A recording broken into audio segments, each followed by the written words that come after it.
Queria que você acompanhasse essa leitura comigo.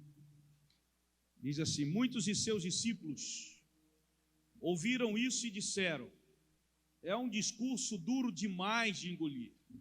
Jesus percebeu que eles estavam tendo dificuldade com o assunto e disse: ficaram arrasados com o que disse?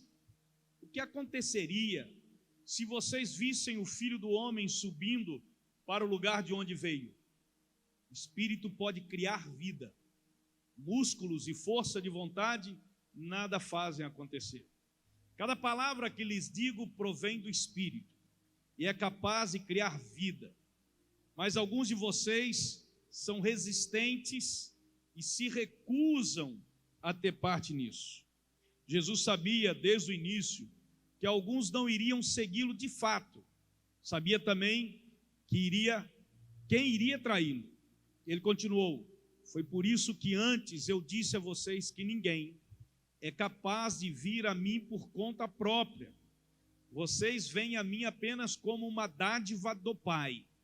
Depois disso, muitos discípulos o abandonaram, não queriam mais nenhuma ligação com ele. Então Jesus deu aos 12 a mesma oportunidade. Vocês também querem me abandonar? Pedro respondeu: Senhor, para onde iríamos? Só o Senhor tem as palavras de vida verdadeira, de vida eterna. Já decidimos segui-lo de fato e acreditamos que és o Santo de Deus. Aleluia. Que Deus abençoe essa palavra, amados, no nosso coração, amém? Muito bem, você que está aqui, você conhece alguém que já esteve na igreja, que foi assim, já foi batizado, que já participou? Alguém aqui conhece pessoa assim? Eu conheço, pastor, que não está mais, mas já teve. Levante a tua mão. Quero fazer um desafio para você. Ore por essa pessoa. O Senhor manda dizer para você que algumas dessas pessoas, elas estão precisando que você vá até elas, porque elas querem voltar para a casa do Pai. Você acredita nisso? Por quê, pastor? Porque elas nunca tiveram um encontro com Deus. Estavam na igreja, mas não tinham uma vida plena. Elas não sentiam ter uma vida realizada. Você entende isso? A realização na vida das pessoas que vêm para Cristo não está naquilo que Ele te dá, mas naquilo que Ele é para você. Então há muita gente que vem para a igreja, estar na igreja, mas não se sente realizada ou realizado, porque na verdade ele não está com Cristo por aquilo que Cristo é, por aquilo que a vida de Cristo faz da tua vida, mas por aquilo que Cristo pode lhe dar. Há pessoas até que estão com Cristo em razão do céu. Eu estou no caminho, pastor, porque eu quero ir para o céu. Porque você entende que Cristo está no céu. E você está no caminho porque você quer ir para o céu. Está certo isso? Não. Você tem que estar no caminho porque Cristo já está com você. A realização não está por vir, a realização já existe. A vida plena. O que a multidão queria, Jesus não podia dar. Mas o que Jesus oferecia, ela também não queria receber. Eu vou repetir, o que a multidão queria, Jesus não podia dar. Mas também o que Jesus queria dar, elas não estavam dispostas a receber. A multidão foi atraída a Jesus pelos sinais, pelas maravilhas. Mas na hora H, essa multidão não passou pelo teste de fidelidade. Não passou. Não era uma multidão de discípulos verdadeiros. Era uma multidão de discípulos temporários. Passaram um tempo, mas chegou uma hora que estava tão difícil, tão duro, que a realidade era tão difícil, que eles resolveram dar as costas para Jesus. E o Espírito Santo estava me dizendo que muitas pessoas deram as costas para o Senhor. E ele dizia assim: mas muitas dessas estão arrependidas de terem dado as costas. E hoje elas querem voltar para a casa do Pai. Mas elas têm vergonha de voltar para a casa do Pai.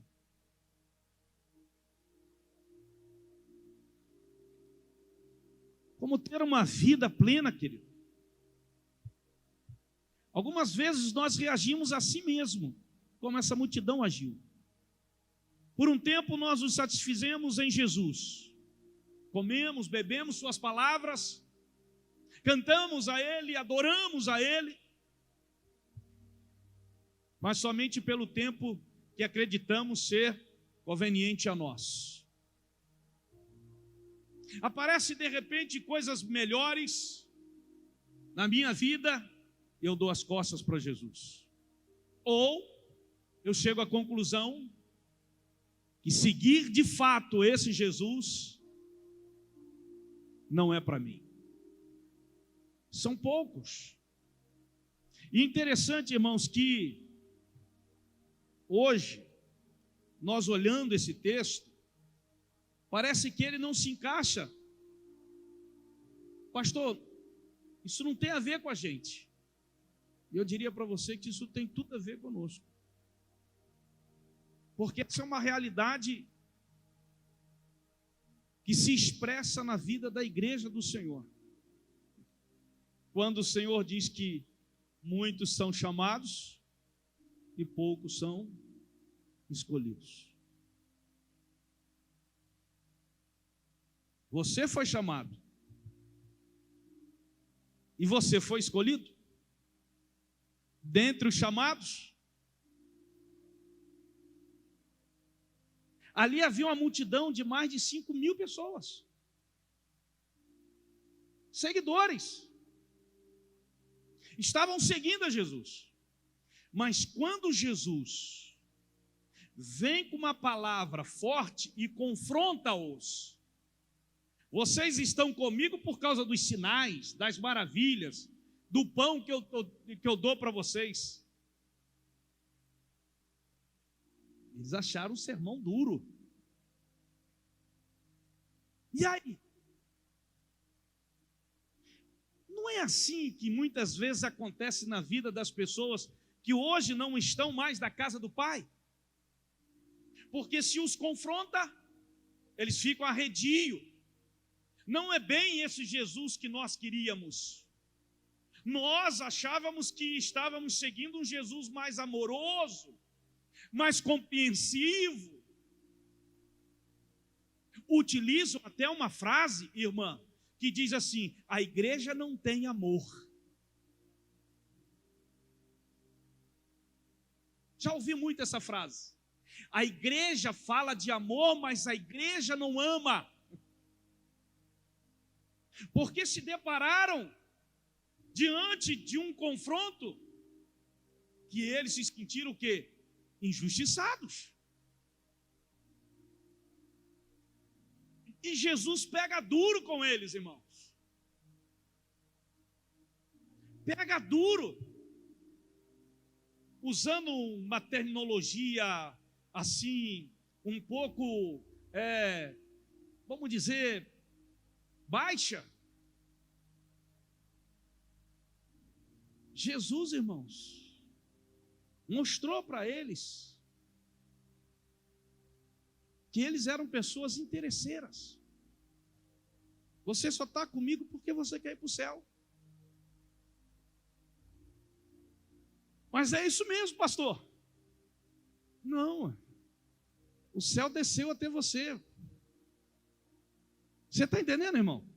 Você está entendendo? O céu já desceu. Aleluia. O céu já desceu até você, já alcançou você. Nós vivemos o céu na terra. Vivemos a palavra do céu na terra. Vivemos o pão do céu na terra. Aleluia. Nós já vivemos isso, nós já temos isso. Então a gente precisa entender. Por isso que as pessoas estão procurando uma vida plena. Como ter uma vida plena, realizada, pastor? Será que é a conquista de uma casa, a conquista ou um casamento, ou uma promoção no emprego? Ou, pastor, eu quero ter a minha vida, ou um sonho realizado que você acalenta há muito tempo? Isso seria uma realização de vida. Quem está em Cristo já está realizado, não será realizado. Você não usa Jesus para alcançar o que você quer, porque se você faz isso, você está igual a essa multidão. Então o que eu faço para entender essa vida plena, viver isso, pastor? Você tem que, primeira coisa, fazer a escolha certa. Jesus perguntou aos 12, vocês também não querem ir? Ele te dá a liberdade de escolha. Ora, a multidão quis ir embora. Não era o papel de Jesus? Olha aqui para mim, não era o papel de Jesus falar assim, não, calma, pelo amor de Deus, não vão embora, não me deixem, eu preguei essa palavra, eu dei essa mensagem, mas olha, me perdoe, eu fui duro demais com vocês, oh, coitados, não me deixem, não me deixem. Olha que como pastor já fiz isso. Sinto tristeza de ter feito isso. Lá atrás. Não, irmão, não vá embora. Não vá, irmão, me desculpa. Se eu usei uma palavra mais forte, não vá embora. Não. Hoje, se o irmão chegar e falar para mim assim, pastor, eu vou embora, porque ele disse assim, Deus te abençoe. Estaremos aqui sempre de braços abertos quando você quiser voltar para a casa do Pai. Não, eu vou para outra casa. Eu disse, vá com Deus. Não vá sem Ele, vá com Deus. Você pode dizer assim, mas pastor, o senhor não ama? Amo. Estou dando a ele a liberdade de escolha. Ele é livre para escolher. Jesus mostrou isso. Você quer viver uma vida plena? Faça a escolha certa. E tem gente que ainda não tem uma vida plena, embora alcançado pela graça, mas ainda não sente-se realizado em Deus, porque não tem feito a escolha certa. Jesus nunca nos impõe nada, nunca nos impõe nada. Essa liberdade, interessante falando liberdade, na hora do almoço lá a gente estava falando sobre liberdade. Essa liberdade de escolha dada por Jesus, preste atenção nisso aqui, é uma garantia de que aquilo que Ele oferece é muito melhor do que qualquer coisa que você possa encontrar fora dele. Só dá liberdade quem se garante. Você sabe que fora de mim, você não vai encontrar algo melhor do que eu posso proporcionar a você. Então você tem a liberdade de escolher. Porque muitas vezes nós queremos a realização, uma vida plena, estarmos satisfeitos, saciados, mas sem trabalho nenhum, sem esforço nenhum, sem luta nenhuma.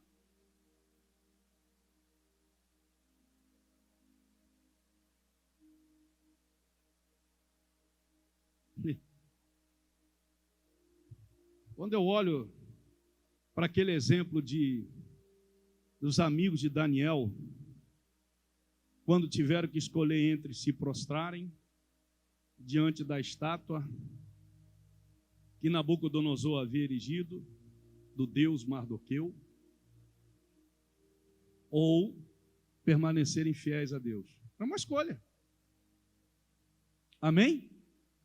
Não era uma escolha? Era uma escolha. E eles poderiam ter usado o quê? Hein? Vamos nos prostrar porque Deus conhece o nosso coração e Deus sabe que eu estou me prostrando, mas o meu coração, Deus sondar, Deus sabe que eu sou fiel a Ele. Mentira. Mentira. O seu coração revela a sua fidelidade.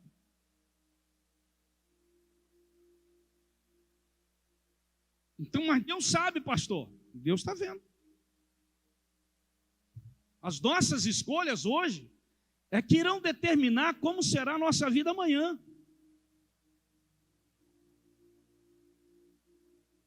Então, muito cuidado, irmão. Você está querendo viver uma vida plena em Deus e muitas vezes fazendo escolhas erradas. E está na igreja, e é batizado, e está com o Senhor. Está no, mas, pastor, eu não me sinto uma pessoa realizada. Por que não? Porque ainda me falta isso, me falta aquilo, me falta não sei o quê. Calma, deixa eu te dizer uma coisa. O que lhe falta? Cristo não é tudo para a tua vida? Então não te falta nada. Não lhe falta nada.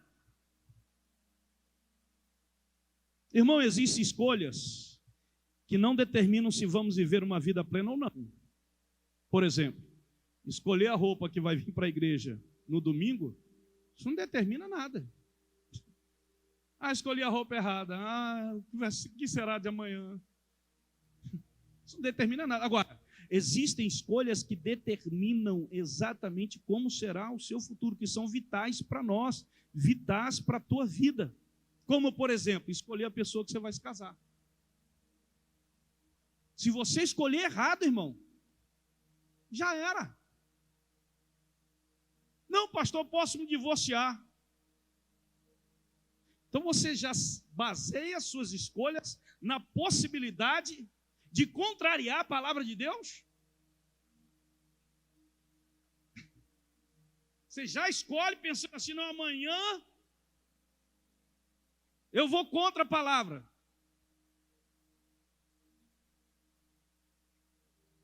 Você entende o que eu estou falando, irmão? Amém?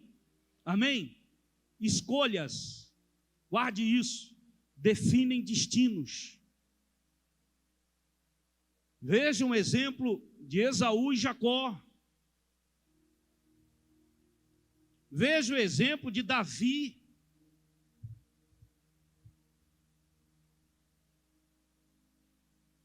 Depois que ele adulterou, a vida dele não foi mais a mesma. Mas foi uma escolha. Foi uma escolha. Ele viu a mulher, desejou a mulher, e ele, como rei, mandou chamar a mulher. A escolha. E qual foi o problema aí, pastor? No meu ver, são dois. Primeiro, que ele estava no lugar onde não deveria estar. Ele deveria estar na guerra, ele estava em casa. Segundo, que ele deixou ser levado pelo coração e não pela palavra. Pronto. Eu caí, pastor, por quê? Porque você desejou. Você foi levado pelo seu coração. Sentiu vontade. Seu coração. Uma escolha. Não deixa de ser uma escolha. Permanecer no pecado também é uma escolha. Gente, tudo. Eu quero viver uma vida plena, então faça. Diga para o teu irmão, faça a escolha certa. Para você ser realizado no casamento, na vida profissional, na vida pessoal, na vida sentimental, em todas as áreas da sua vida. Faça a escolha certa. Em nome de Jesus. E um conselho aqui para quem ainda precisa tomar decisões importantes na sua vida. E cuidado com os banquetes que aparecem na tua vida de uma hora para outra. Apareceu essa porta, pastor. Era o que eu estava pedindo a Deus. Ei, calma aí. Coloca a prova. Porque pode ser que não seja a porta que Deus abriu. E se não foi a porta que abriu e você entrar por ela, diga misericórdia. Segunda coisa, para você ter uma vida plena, para você for alcançado. Eu quero viver essa plenitude de vida, pastor. Reconheça o óbvio. Simão Pedro lhe respondeu: Senhor, para quem iremos? Tu tens a palavra de vida eterna. O que é o óbvio? É aquilo que é fácil de entender, que se manifesta, salta à vista. Nossa, mas isso é óbvio, né, pastor? É. A coisa que é... qualquer pessoa consegue entender. Você já parou para pensar que tem um monte de gente que faz, que não entende? Hein? Tem um monte de gente que faz que não entende. Ah, eu não entendi o que Deus falou, pastor, naquela palavra. Ah, para a minha vontade, irmão, o sangue de Jesus tem poder. Teve uma pessoa que disse assim: você não entendeu ou você está fazendo o que não entendeu? Seja sincero. Mas pastor, está tão óbvio isso, cara. Aqui não é questão nem de estudo. Está tão óbvio. Por exemplo,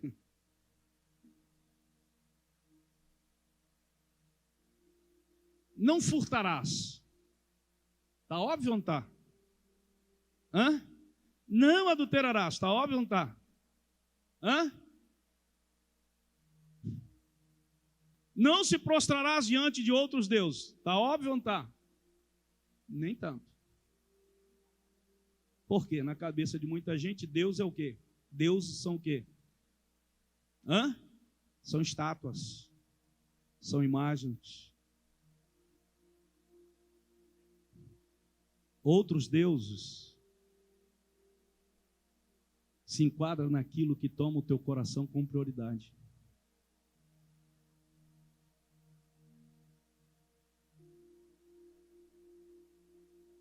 É aquilo que toma o teu coração.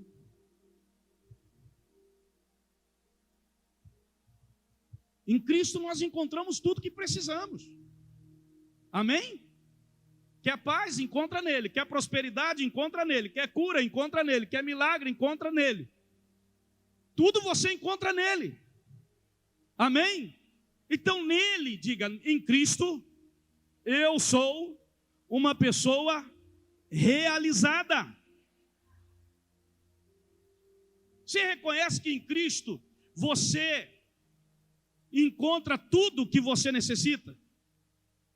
Você tem que reconhecer isso.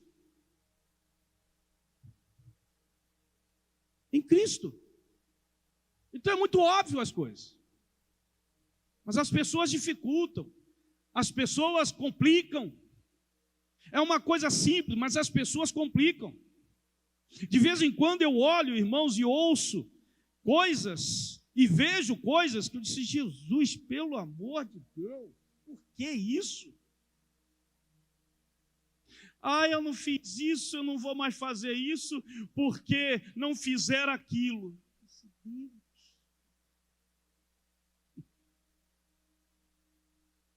Os meninos da fé. Eu olho para esse tipo de crente e digo assim: uma criança ainda. Eu tenho que ter misericórdia dele ou dela. Porque ela ainda não sabe o que é plenitude em Cristo. Plenitude em Cristo não é fazer a sua vontade, é fazer a vontade do Pai. Amém? Crente que não faz a vontade do Pai, irmão, ainda não é uma pessoa plena em Cristo. Por quê? Porque ainda se porta como uma criança na fé, um bebê, que quer que as pessoas façam a sua vontade. Porque se não fizer do jeito que você imaginou, você fica de biquinho ou coisa semelhante. Eu não estou dizendo vocês não, estou dizendo assim, estou falando dos crentes, das pessoas. Mas eu quero ter uma vida realizada. Aí você diga assim: pastor, o senhor é um homem realizado? Sempre fui um homem realizado. Sempre fui. Desde que me encontrei com Cristo. Me sinto pleno em Cristo. Me sinto poderoso em Cristo. Me sinto seguro em Cristo. Eu enfrento o inferno, enfrento o diabo, porque eu sei que Cristo está comigo. Então, eu vou com tudo. Isso desde os 18 anos de idade. Eu não sou pleno em Cristo porque não alcancei ainda aquilo que eu gostaria de ter alcançado. Pelo amor de Deus. Você está entendendo, irmão? Você precisa estar realizado em Cristo. Cristo é tudo para a tua vida. Poder que você precisa, prosperidade que você precisa, a cura que você precisa, o milagre que você precisa, a autoridade que você precisa. Então qualquer coisa que vem contra você, você é pleno em Cristo e você vai em nome do Senhor Jesus. Você vai para a fornalha, você vai para a cova, você vai para qualquer lugar, mas Cristo está em você e você é realizado em Cristo. Então, pelo amor de Deus, saia daqui com essa mentalidade. Eu sou uma pessoa plena em Cristo. Fala de novo. Ah, pastor, eu só vou me sentir pleno quando eu conseguir me casar. Está errado. Casamento é uma consequência, não é uma finalidade. Emprego é uma consequência, não é uma finalidade. Filho é uma consequência, não é uma finalidade. Qual é a finalidade, pastor? A finalidade é estar em Cristo. É por isso que muita gente não está aqui. É por isso que vocês levantaram as mãos e disseram assim: eu conheço, pastor, pessoas que não estão mais na casa do Pai. Porque a finalidade delas não era Cristo. Era o que elas queriam alcançar. E por isso o problema na casa, o problema no casamento. Por isso vive de um lado para o outro e reclamando daqui, e murmurando de lá, e não sei o que daqui, e com problema de lá, e com problema ali. Meu Deus do céu! O que está acontecendo com essa pessoa? E ela não está em Cristo, irmão. Cristo está nela, mas ela não está em Cristo. Então a terceira coisa é que você precisa acreditar nele. Nós cremos e sabemos que és o Santo de Deus. Parece simples essa declaração, mas não é. Por quê, pastor? Lembra da multidão que estava seguindo? Aquela multidão cria em Jesus? Estou perguntando a vocês, cria em Jesus? Cria, irmãos? Cria. Mas crer é o primeiro passo. Então, quando ela mostrou que na hora H, bom, agora eu creio em Jesus para receber as bênçãos, mas eu não creio em Jesus para me entregar, para renunciar. Eu não creio em Jesus para ser fiel, mas eu creio em Jesus para o milagre. Eu creio em Jesus para a cura. Eu creio em Jesus, pastor, para a salvação.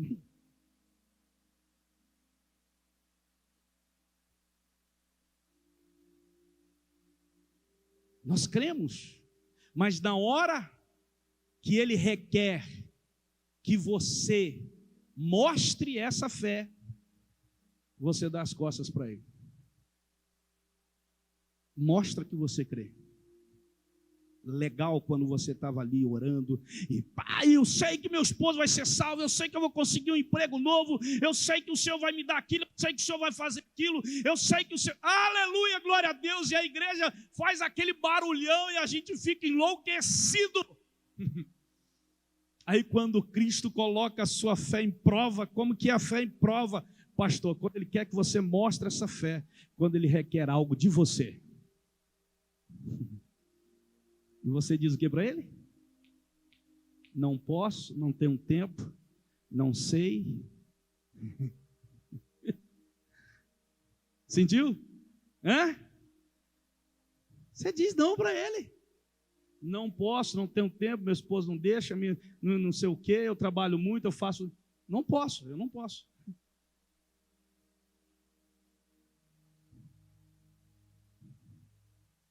Botou ali, ó. Sabe o que aconteceu com aquela turma? Deu as costas para ele.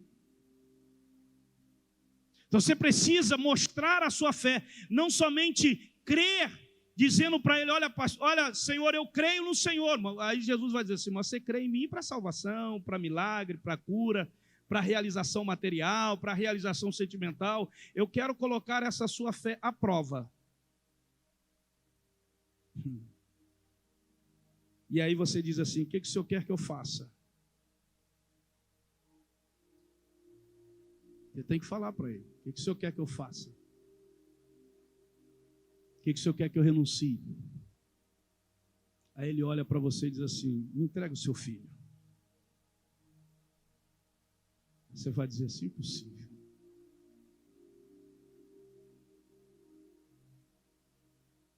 Não é Deus que está falando isso. E aí? Você imagina se Abraão tivesse pensado assim? Não foi Deus. Eu não estou ouvindo Deus falar: Deus não me pediria isso. É a hora da prova. Diga para o teu irmão: é a prova. É a prova. Fala para ele de novo: é a prova. É a prova, meu irmão. Deus vai provar a sua fé. Uma vida plena em Cristo tem sua fé provada. Senão não vale de nada, irmão. É uma multidão atrás de Cristo que crê nele para se beneficiar dele, mas não para se entregar para ele. Então, provar, pastor, a fé é a hora do sacrifício, dizer a hora do sacrifício. O sacrifício de hoje vai resultar na sua vitória amanhã. Você está entendendo, irmão? Preparar o caminho é mais difícil do que encontrar o caminho feito.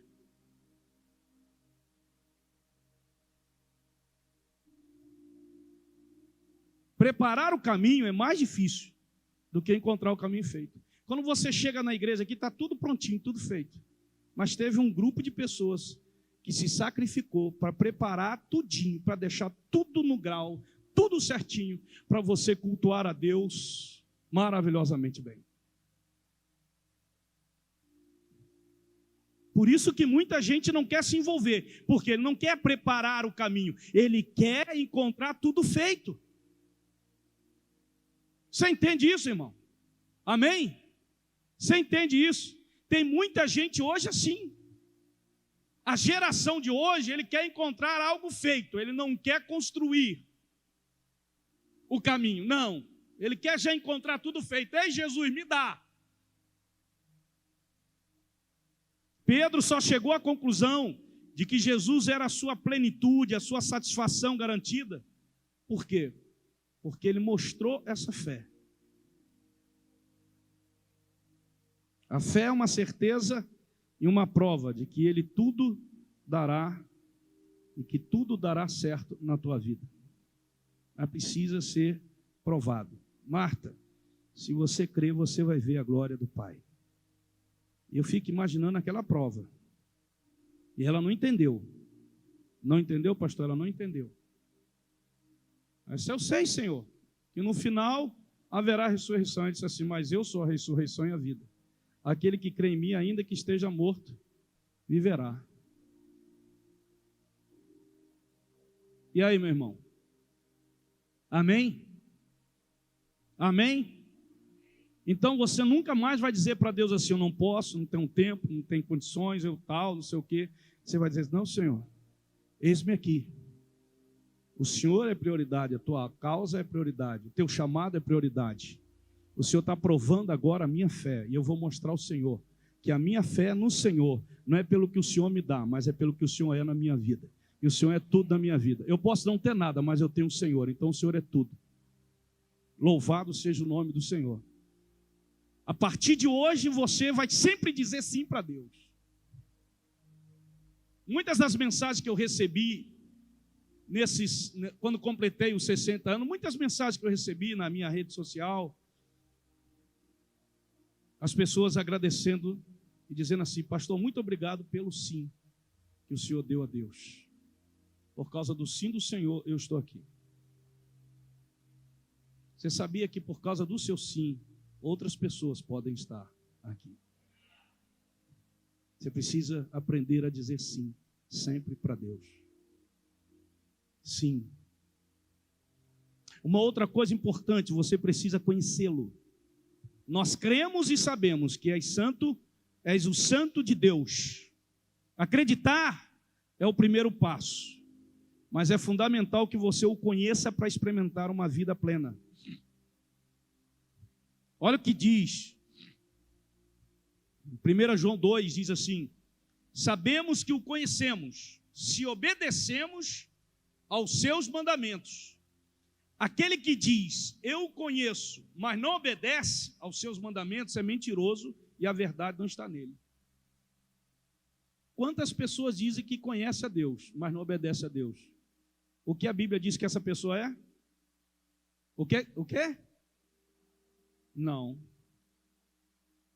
O que a Bíblia diz? Que ela é o quê? A pessoa que diz que conhece a Deus, mas não obedece, ela é uma mentirosa. E quem é o pai da mentira? É o diabo. Essa pessoa está em conexão com o diabo. O diabo conhece Deus, mas ele não obedece a Deus. Mas você dizer que conhece a Deus e não obedecê-lo, a Bíblia está dizendo, tá, meu irmão? Pelo amor de Deus, tá? Não vai terminar o culto falando aí, o pastor disse que eu sou mentiroso. Não estou dizendo nada. A Bíblia está dizendo que se você conhece a Deus, sabemos que o conhecemos se obedecemos aos seus mandamentos. Aquele que diz eu o conheço, mas não obedece, é mentiroso e a verdade não está nele. Crer atesta a existência. Conhecer atesta a intimidade. Só conhece quem tem intimidade. Amém? Você está entendendo isso daí? Eu conheço bem minha mulher, porque eu tenho intimidade com ela. Só conhece quem tem intimidade. Então, crer, todo mundo pode crer. Crer atesta a existência de Deus. Mas conhecer atesta a intimidade que você tem com esse Deus. E quando você conhece esse Deus, você não tem dificuldade de desobedecer a Deus. Ou você não tem dificuldade de obedecer a Deus. Você obedece tranquilamente a esse Deus. O que acontece com a maioria de muitas pessoas que estão dentro das igrejas, é que elas creem em Deus, elas se alegram com Deus, se alegram com aquilo que Deus está fazendo. Então há uma crença, há uma fé, mas não há um conhecimento. E sem esse conhecimento, as pessoas não obedecem ao Senhor. Elas têm dificuldade de obedecer. E a Bíblia os coloca como mentirosos. Por quê, pastor? Conhecer a Deus não é um método, não é um programa. Tem um programa, pastor, tem um método para conhecer a Deus? Não. Conhecer a Deus é um relacionamento em amor com Ele. Não tem método, irmão. Olha o que diz o salmista Davi no Salmo. Acompanhe esse texto. Ó Deus, Tu és o meu Deus, eu te busco intensamente. A minha alma tem sede de Ti. Todo o meu ser anseia por Ti. Numa terra seca, exausta e sem água. Quero contemplar-Te no santuário e avistar o Teu poder e a Tua glória. O Teu amor é melhor do que a vida. Por isso os meus lábios Te exaltarão. Enquanto eu viver, Te bendirei, em Teu nome levantarei as minhas mãos. Declaração do rei Davi, irmãos. Conhecer esse Deus. Há pessoas que até conhecem de perto, mas não têm intimidade. Não tem intimidade. Por quê? Quando se tem intimidade, irmão, tem confiança. Tem coração aberto. Você já ouviu aquela coisa que existem casais que estão debaixo do mesmo teto, se conhecem, mas eles não têm intimidade?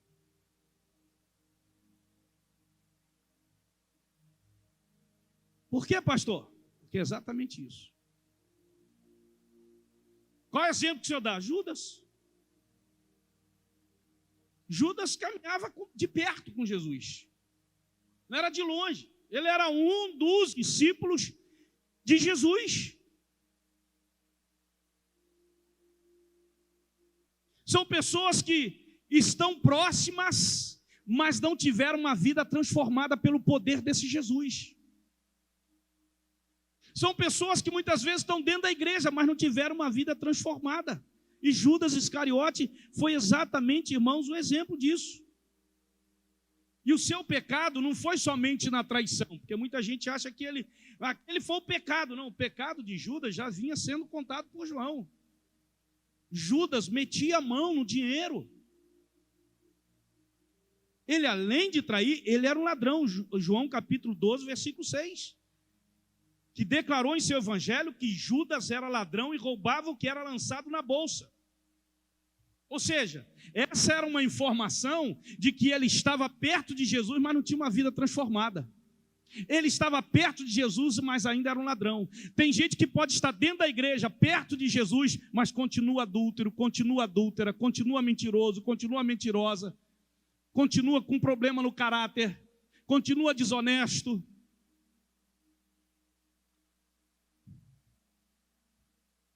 Sabe? Aquele negócio que se falava muito na igreja de fofoca, de grupinhos que se reúnem para poder criticar alguma coisa, né, na igreja ou na liderança da igreja.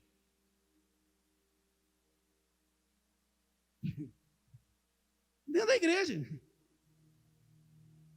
Estão perto de Jesus. Mas são contenciosos, causam contenda, causam disse-me-disse. Eles dividem o corpo.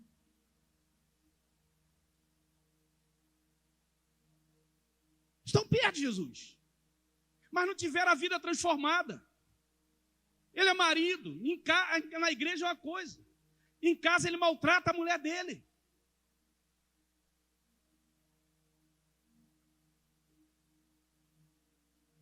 Irmão, há muitos anos atrás, lá em Santos, uma irmã me procurou e disse assim: pastor, o meu marido, ele me bate. O miserável, irmão, ele era crente da igreja. Quando a irmã me falou aquilo, eu disse assim: sangue de Jesus tem poder. O que eu faço, pastor? Larga ele. Ele não é crente, não.